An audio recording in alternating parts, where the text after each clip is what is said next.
Gálatas 1. Pablo, apóstol, no de los hombres, ni por el hombre, sino por Jesucristo, y Dios el Padre, que lo hizo volver de entre los muertos, y todos los hermanos que están conmigo, a las iglesias de Galacia, gracia a ustedes y paz de parte de Dios el Padre y de nuestro Señor Jesucristo, que se entregó a sí mismo por nuestros pecados, para que nos haga libres del presente mundo malvado, según el propósito de nuestro Dios y Padre, a quien sea la gloria por los siglos de los siglos.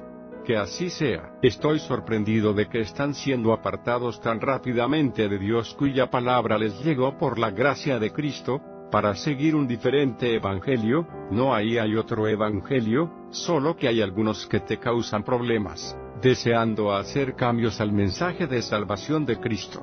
Pero aun si nosotros, o un ángel del cielo, les anuncia otro evangelio que no sea el que les hemos dado, que haya una maldición sobre él. Como hemos dicho antes, así digo ahora, si alguien te predica alguna buena nueva que no sea la que se les ha dado, que haya una maldición sobre él. ¿Estoy usando argumentos para los hombres, oh Dios? ¿O es mi deseo dar placer a los hombres? Si todavía estuviera complaciendo a los hombres, no sería un siervo de Cristo. Porque les digo, hermanos míos, que el mensaje de salvación del cual yo era el predicador no es del hombre. Porque no lo obtuve del hombre, y no me dieron enseñanza en él, sino que vino a mí a través de la revelación de Jesucristo. Porque en el pasado han llegado noticias de mi forma de vida en la religión de los judíos, de cómo fui cruel sin medida contra la iglesia de Dios, y le hice un gran daño, y fui más allá en la religión de los judíos que un número de mi generación entre mis compatriotas, que tienen un mayor interés en las creencias transmitidas por mis padres. Pero cuando fue la buena voluntad de Dios, por quien me marcó incluso desde el vientre de mi madre, por su gracia, dar la revelación de su Hijo en mí, para que yo pudiera dar la noticia de él a los gentiles, entonces no tomé la opinión de carne y sangre, y no subí a Jerusalén a los que fueron apóstoles antes que a mí, pero me fui a Arabia, y de nuevo volví a Damasco. Luego, después de 3 años, subí a Jerusalén para ver a Pedro. Y estuve allí con él 15 días. Pero de los otros apóstoles, solo vi a Jacobo, el hermano del Señor. Ahora Dios es testigo de que las cosas que les escribo son verdaderas. Luego llegué a las partes de Siria y Cilicia. Y las iglesias de Judea, que estaban en Cristo, todavía no conocían mi rostro ni mi persona. Solo les llegó a oídos que aquel que alguna vez fue cruel con nosotros ahora está predicando la fe que antes había sido atacada por él, y dieron gloria a Dios en mí. Gálatas 2. Luego, después de 14 años, volví a Jerusalén con Bernabé, llevándome a Tito. Y subí por revelación, y puse delante de ellos las buenas nuevas que estaba predicando entre los gentiles, pero en privado ante los que eran reconocidos como dirigentes, por lo que el trabajo que yo estaba o había estado haciendo no fuera trabajo perdido.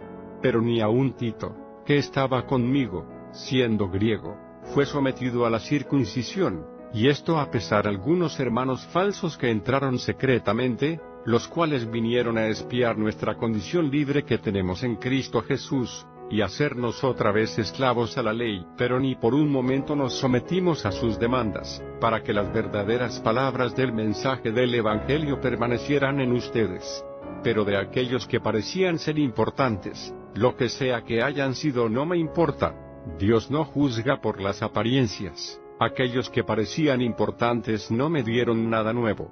Pero, por el contrario, cuando vieron que yo había sido hecho responsable de predicar el mensaje de salvación a los gentiles, como lo había sido Pedro con los judíos, porque el que estaba trabajando en Pedro como el apóstol de la circuncisión estaba trabajando en mí entre los gentiles, cuando vieron la gracia que me fue dada, Jacobo, Pedro y Juan, que tenían el nombre de ser columnas, nos dieron a Bernabé y a mí sus manos derechas como amigos para que fuéramos a los gentiles, y ellos a los de la circuncisión, solo que era su deseo que pensáramos en los pobres. ¿Qué cosa tenía en mente hacer con diligencia?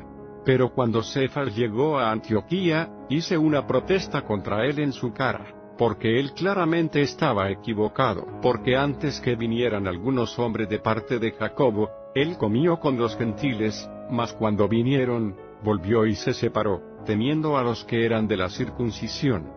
Y el resto de los judíos lo siguieron, y Bernabé fue vencido por la hipocresía de ellos. Pero cuando vi que no estaban viviendo en rectitud de acuerdo con las verdaderas palabras de las buenas nuevas, le dije a Pedro delante de todos: si tú, siendo judío, estás viviendo como los gentiles, y no como los judíos, ¿cómo harás que los gentiles hagan lo mismo que los judíos? Nosotros, siendo judíos de nacimiento, y no pecadores de entre los gentiles, siendo conscientes de que un hombre no es justificado por las obras de la ley, sino por la fe en Jesucristo, tuvimos fe en Cristo Jesús, para que podamos ser justificados por la fe en Cristo, y no por las obras de la ley, porque por las obras de la ley nadie será justificado. Pero si, mientras deseábamos ser justificados por medio de Cristo, nosotros mismos fuimos vistos como pecadores, ¿es Cristo un ministro de pecado? De ninguna manera, porque si volví a poner en pie aquellas cosas que entregué a destrucción, yo mismo soy culpable, me hace transgresor. Porque yo, por la ley, soy muerto a la ley, para que viva a Dios. He sido muerto en la cruz con Cristo, y ya no vivo yo, sino que Cristo vive en mí, y esa vida que ahora vivo en la carne, la he vivido por la fe del Hijo de Dios, quien en amor por mí, se entregó a sí mismo por mí. No rechazo la gracia de Dios, porque si fuéramos justificados por la ley, entonces Cristo fue muerto en vano.